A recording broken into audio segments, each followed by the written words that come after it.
discuss part chart, how to draw part chart and the related problem of part chart. Full form of part chart is project evaluation and review technique.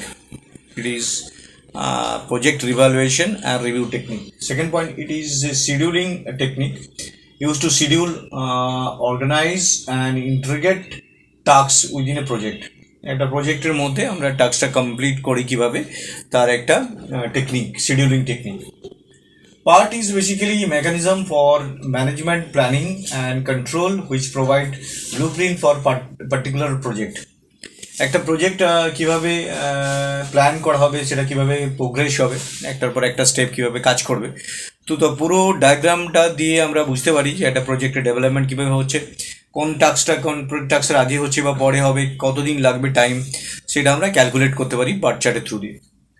তো estimation and completion time of a project is given by PERT chart. আমরা একটা project complete হতে পারে কতদিন, তার critical path কী হবে, যে পাথটা follow করলে আমরা completion time, total completion time পাবো, সেটাও আমরা পার্ট চার্টের থ্রু দিয়ে পেতে পারি। তো পার্ট চার্টের ফুল ফর্ম হচ্ছে প্রজেক্ট ইভালুয়েশন রিভিউ টেকনিক। এটা একটা শিডিউলিং টেকনিক যেটা থ্রু দিয়ে আমরা অর্গানাইজ করতে পারি, একটা প্রজেক্টকে অর্গানাইজ করতে পারি। এবং PERT is basically mechanism to management planning and control which provides blueprint for particular project. Estimation of completion time of a project is given by PERT. So this is the concept of part, project evaluation and review technique. Now the example of part. Table দেওয়া আছে, টেবিলটাতে দেওয়া আছে চারটে column আছে, activity number, activity expected completion time, dependency. 1 নম্বর requirement analysis 7 days, dependency নেই। 2 নম্বর feasibility study 3 days, কোনো dependency নেই। 3তে cost estimation 2 days, কোনো ডিপেন্ডেন্সি নেই। ডেটাবেস ডিজাইন 2 days, 2,3 তার ডিপেন্ডেন্সি। তো এইভাবে এগুলো দেওয়া আছে টেবিলটা। টোটাল 9টা টাস্ক দেওয়া আছে, সেই 9টা টাস্কের উপর বেস করে আমাকে একটা পার্ট চার্ট বানাতে হবে। দেখা যাক কীভাবে এটা কমপ্লিট করা যায়। Consider the part chart. এখানে দেখতে পাচ্ছি তার ডিপেন্ডেন্সি নেই, মানে ডিপেন্ডেন্সি ব্ল্যাঙ্ক আছে, সেটা হচ্ছে স্টার্ট নোড। তাহলে স্টার্ট নোড আমি এটা স্টার্ট করলাম, যেটা সেকে 1টা স্টার্ট হয়েছে, 1 নোডটা স্টার্ট হয়েছে, মানে 1 অ্যাক্টিভিটিটা স্টার্ট হয়েছে, তার 7 days লাগছে। তো এখানে আমি নোটগুলো নাম্বারিং করছি না, প্রথমে আমি ডিপেন্ডেন্সি মিন বলছি, যেটা ডিপেন্ডেন্সি নেই তাহলে সেটাই স্টার্ট, প্রজেক্টটা সেই নামটা দিয়ে স্টার্ট হবে। যদি এটা দুটো ডিপেন্ডেন্সি থাকতো না, দুটোই স্টার্ট হতো। তো এটা স্টার্ট থেকে আমি কাজটা শুরু করছি। তো 2 নম্বর টাস্কটা শুরু হচ্ছে 1 নম্বর থেকে, আর 3 নম্বরটাও 1 নম্বর থেকে। তাহলে 1 যেখানে শেষ হচ্ছে সেখান থেকে 2 স্টার্ট হয়েছে। 2 নম্বর টাস্কটা 3 দিনে শেষ হবে, আর 3 নম্বর টাস্কটাও 2 দিনে শেষ হবে। 3 নম্বর টাস্কটাও 2 দিনে শেষ হবে। তাহলে এই দুটো মিলে নোটটা শেষ হচ্ছে। এবার দেখতে পাচ্ছি 4 নম্বর টাস্কটা 2 আর 3 যেখানে ছেড়েছে সেখান থেকে 4 স্টার্ট হবে। তাহলে 2 আর 3 জিনিসটা এক জায়গায় মার্জ হবে, 2 আর 3 এক জায়গায় মার্জ হবে, এক জায়গায় মার্জ হয়ে যেখানে পৌঁছাবে সেখান থেকে 4টা শুরু হবে, যেখানে 4 নম্বর টাস্কটা শুরু হবে। 4 নম্বর টাস্কটা 2 দিনে শেষ হচ্ছে। তাহলে 2 আর 3 যেখানে মার্জ হয়েছে সেখান থেকে 4 নম্বর টাস্কটা শুরু হয়েছে। এবার 5 নম্বর টাস্কটা স্টার্ট হচ্ছে 5 নম্বর যে টাস্কটা স্টার্ট হচ্ছে তার ডিপেন্ডেন্সি 4। মানে 5 নম্বরটা স্টার্ট হবে ডেফিনেটলি, আর 4-এর যেখানে শেষ হচ্ছে সেখান থেকে স্টার্ট হবে। 5 নম্বর টাস্কটা হচ্ছে 10 days-এ শেষ হবে। এবার 5 নম্বর হলো। এবার 6 নম্বর টাস্কটা সেখান থেকে 5 নম্বর ছেড়েছে সেখান থেকে শেষ হবে। 5 নম্বর যেখানে ছেড়েছে সেখান থেকে 6 নম্বরটা স্টার্ট হচ্ছে। তাহলে 6 নম্বর টাস্কটা 5 যেখানে ছেড়েছে সেখানে 6 নম্বর টাস্কটা কদিনই শেষ হচ্ছে, 30 দিনে শেষ হচ্ছে। এগুলো ব্র্যাকেটগুলো হচ্ছে ডেস, আর এই অ্যারোসগুলো যেগুলো দেওয়া আছে সেগুলো হচ্ছে টাস্ক নাম্বার।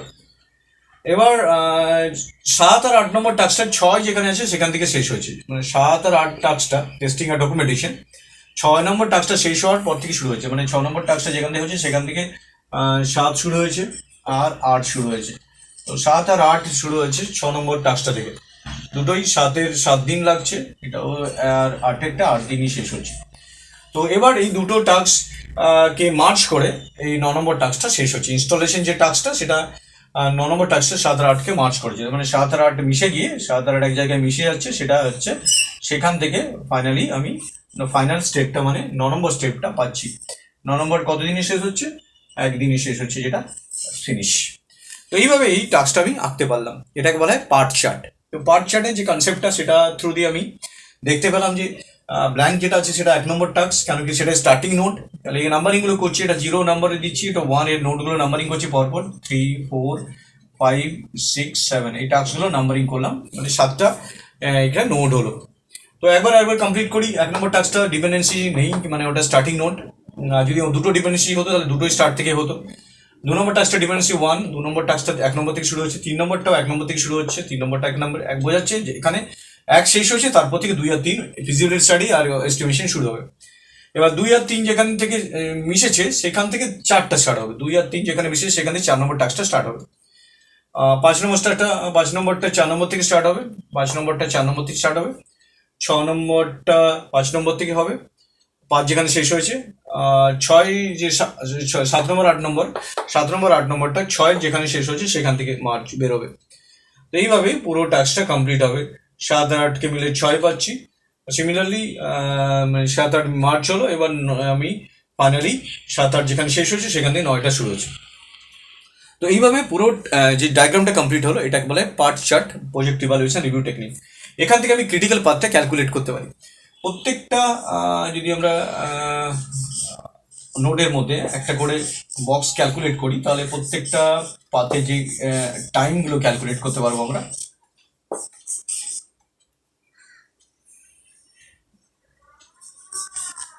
এটাকে ফিনিশ নোড বলা হচ্ছে, ফিনিশ নোড 7টা ফিনিশ নোড, এটা স্টার্ট নোড, প্রজেক্টটা ওখানে গিয়ে শেষ হবে। এবার আমরা ক্যালকুলেট করবো যে এটা কিভাবে তার টাইমগুলো ক্যালকুলেটেড হচ্ছে। ফার্স্ট অফ অল আমরা ফরওয়ার্ড পাস ক্যালকুলেট করবো, ফরওয়ার্ড পাস ক্যালকুলেশন। যদি ফরওয়ার্ড পাস ক্যালকুলেশন করি তাহলে আমরা কি পাবো, এখানে ফরওয়ার্ড পাস ক্যালকুলেশন করার সময় আমরা স্টার্টিং নোডটা যেটা আছে সেই স্টার্টিং নোডটাকে নিয়ে আগে ভাববো। স্টার্টিং নোড হচ্ছে যেটা হচ্ছে E0, E0 অ্যাকচুয়ালি 0, এটা 0 নম্বর ডে থেকে প্রথম, এটা স্টার্টিং বলে, এটা 0 কোনো ডেট লাগে না, ওটা 0 ডেটে স্টার্ট হয়েছে। E1 যখন পাচ্ছি এটা কোথা থেকে স্টার্ট হচ্ছে, 0 থেকে এগোচ্ছে, কতদিনে শেষ হচ্ছে, T01 টাইমে, T01 টাইমে, মানে 0 মিন E0 মানে 0 আর টাইমটা হচ্ছে 7 ডেজ, মানে টোটাল 7 দিনে ওটা শেষ হচ্ছে, মানে এটা 7 ডেজে শেষ হচ্ছে টাস্কটা, E1 টাস্কটা।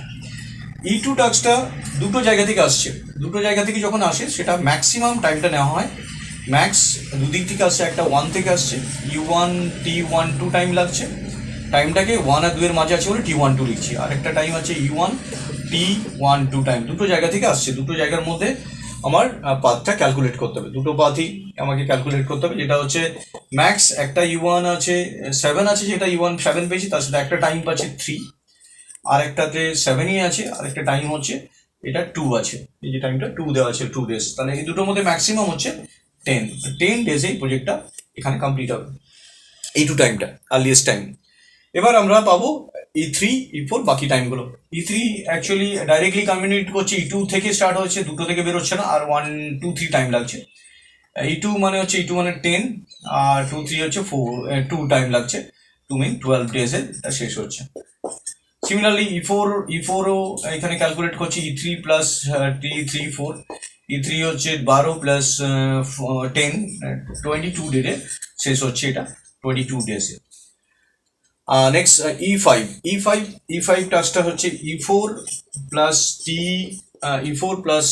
T4 5, যেটা হচ্ছে E4 হচ্ছে 22 ডে 30 দিন, এটা 30 দিন লাগছে, মানে টোটাল 52 ডেজে এটা শেষ হচ্ছে, 52 ডেজ। এবার E6টা ক্যালকুলেট হচ্ছে দুটো জায়গা থেকে আসছে, E6 যখন হচ্ছে তখন ম্যাক্সিমাম ক্যালকুলেট হবে, তাহলে একটা হচ্ছে E5 প্লাস T56, আরেকটা E5, দুটোর মধ্যে ম্যাক্সিমামটা E5 প্লাস T56, এদের মধ্যে যদি ম্যাক্সিমাম ক্যালকুলেট করি তাহলে ম্যাক্সিমাম E5 হচ্ছে আমরা পেয়েছি E5 52 প্লাস 7 একটা, আর একটা 52 প্লাস 8, মিন দুটোর মধ্যে যদি ম্যাক্সিমাম ক্যালকুলেট করি দ্যাট ইজ ইকুয়াল টু 60 ডেজে আমাদের এই কাজটা এখানে কমপ্লিট হচ্ছে, 60 ডেজে। এই E6টা যেটা ক্যালকুলেটেড হয়েছে, E5টা আমরা পেয়েছি, E5টা 52 পেয়েছি, E6টা যেটা হচ্ছে E6 এটা, এই ছবিটা E6 এর জন্য, E6 এটা পাচ্ছি আমরা ম্যাক্সিমাম 60 ডেজে এটা শেষ হচ্ছে। ফাইনালি E7 যখন ক্যালকুলেট করছি, E7 actually E6 plus T67, that is E6 পাচ্ছি 60 প্লাস 1 ডেজ, মানে 61 ডেজে পুরো প্রজেক্টটা কমপ্লিট হচ্ছে, 61 ডেজে পুরো প্রজেক্টটা কমপ্লিট হচ্ছে, মানে এই প্রজেক্টটা পুরো কমপ্লিট হতে যে ডায়াগ্রাম দেখছি কমপ্লিশন টাইম 61 ডেজ। এটা আমরা ম্যাথমেটিক্যালি ফর্মুলা থেকে পেয়ে গেলাম যে কিভাবে এটা ক্যালকুলেট হলো। E0 মানে স্টার্টিং 0 করি, E1 যেগুলো কোথা থেকে আসছে তার সাথে টাইমটা জুড়ে যাবে 7 ডেজ, তারপর E2 যখন হচ্ছে দু জায়গা থেকে আসছে বলে 7 প্লাস একটা 3 একটা 2 মানে 10 হচ্ছে maximum. Now the backward pass calculation. Backward pass calculation করার সময় আমার L7 থেকে স্টার্ট হবে। L7 মিন E7 যেটা ছিল, L7 min E7 that is equal to 61 ডেজে এটা শেষ হচ্ছে। L6 যখন ক্যালকুলেট করবো তখন L7 মাইনাস T67, টাইমটা সবসময় 67 হিসাবেই ধরবো।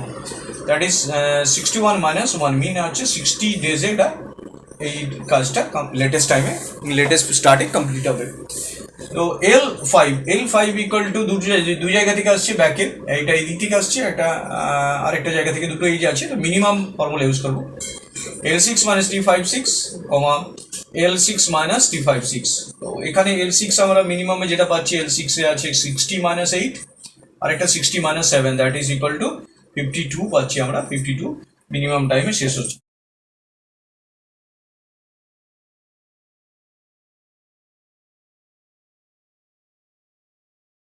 নেক্সট L4 মিন হচ্ছে L5 minus T45।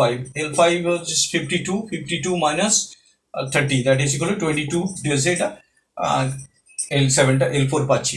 L3 definitely L4 minus T34, L4 22 minus 10 equal to 12 ডেজে এটা এখানে আমি পাচ্ছি।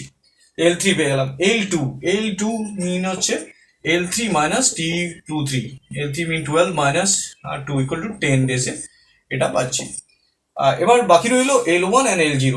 L1 যখন ক্যালকুলেট করবো, L1 দু জায়গা থেকে আসছে, একটা মিনিমাম ক্যালকুলেশন হবে L2 মাইনাস T12 একটা টাইম, L2 মাইনাস T12 আর একটা এজের টাইম। মিনিমাম একটাতে পাচ্ছি 10 মাইনাস 3 আর একটা হচ্ছে 10 মাইনাস 2 দ্যাট ইজ মিনিমাম হচ্ছে 7 এটা 7 পাচ্ছি। আর এটা জিরো হবেই সবসময়, কারণ স্টার্টিংটা সবসময় জিরো থাকে আর স্টার্টিং আর এন্ডিং সবসময় সেম থাকে দুটোতেই, আর এখানেও সেম থাকে। যদি আমরা ক্যালকুলেট করি L0, তাহলে L1 minus T01 that is L1 হচ্ছে 7 minus 7 equal to 0 that is 0 ডেজে শেষ হয়েছে। তো এইভাবে আমরা কমপ্লিশন টাইমটা ক্যালকুলেট করতে পারছি। পুরো forward pass calculation and backward pass ক্যালকুলেশনে এইভাবে আমরা পুরো স্টেপটা ফলো করতে পারি। এবার এটা 61 ডেজে কমপ্লিট হবে। ক্রিটিক্যাল পাথ কী হবে? ক্রিটিক্যাল পাথ হচ্ছে ডেফিনেটলি যে পাথটাতে টোটাল 61 ডেজগুলো কাউন্ট করে করে যাবো, সেই পাথটা ক্রিটিক্যাল পাথ। দেখি 7 প্লাস 3 10 হচ্ছে 10 প্লাস 2 12 প্লাস 10 22 প্লাস 30 52 প্লাস 8 60 61। তো এই পাথটা যদি আমরা সিলেক্ট করি, সেই পাথটা দিয়ে যেটা দিয়ে আমরা যেতে পারবো সেটা হচ্ছে ক্রিটিক্যাল পাথ, এখানে গিয়ে পৌঁছাবো। তো এই পাথটা ফলো করলে আমরা 0 থেকে 1, 1 থেকে 2, 2 থেকে 3, 3 থেকে 4, 4 থেকে 5, 5 থেকে 6, 6 থেকে 7 এই পাথটি ক্রিটিক্যাল পাথ। ক্রিটিক্যাল পাথ হচ্ছে সেই পাথে যেটা টোটাল ডিউরেশন আমরা ক্যালকুলেট করতে পারছি। So this is the concept of path chart. Thank you very much for watching this video.